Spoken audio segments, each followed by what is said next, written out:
Halo semuanya, selamat sore. Di sini saya Madeni Arita Dimas dengan NIM 123101709 dari Prodi Manajemen Fakultas Ekonomi dan Bisnis. Di sini saya ingin menjelaskan tugas bahasa Indonesia perihal EYD atau ejaan yang disempurnakan.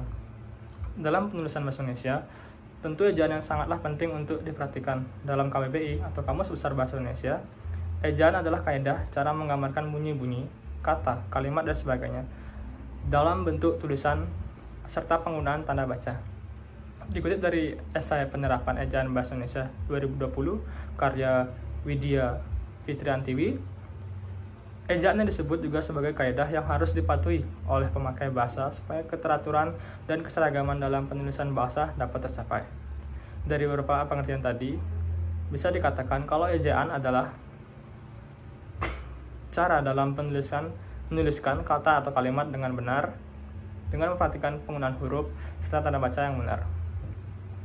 Ejaan yang disempurnakan adalah ejaan dalam penulisan kata-kata atau kalimat dalam bahasa Indonesia yang termuat dalam Surat Keputusan Presiden Nomor 57 tanggal 16 Agustus 1972. Ejaan yang disempurnakan atau lebih sering disingkat menjadi EYD adalah aturan dasar ejaan dalam bahasa Indonesia yang hingga sampai saat ini masih digunakan. Nah, sejak berlakukannya EYD, ada beberapa penulisan huruf dalam ejaan Suwandi kemudian diubah seperti berikut ini. J menjadi Y, DJ menjadi J, NJ menjadi NY, CH menjadi K, TJ menjadi C, dan SJ menjadi SY. Fungsi diantaranya adalah 1. Sebagai pembakuan dalam membuat tata bahasa agar semakin baku.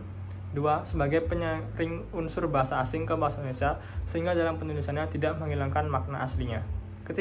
Penggunaan ejaan dapat membantu mencerna informasi dengan lebih cepat dan mudah karena penulisan bahasa yang lebih teratur. Adapun beberapa contoh dari EYD yaitu 1. Huruf kapital dipakai sebagai huruf pertama unsur nama jabatan dan pangkat yang diikuti nama orang atau yang dipakai sebagai pengganti nama orang tertentu, nama instansi atau nama tempat. Contoh, Profesor Dr. Stomo dan Presiden Joko Widodo. 2. Huruf tebal dapat dipakai untuk menegaskan bagian-bagian karangan seperti judul buku, bab atau subbab. Contoh, bab 1 pendahuluan bahasa Indonesia.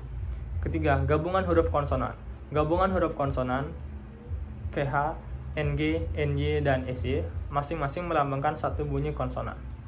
Contoh penggunaan seperti pada kata khusus, akhir, ngarai, siang, banyak, nyata, syarat, dan musyawarah.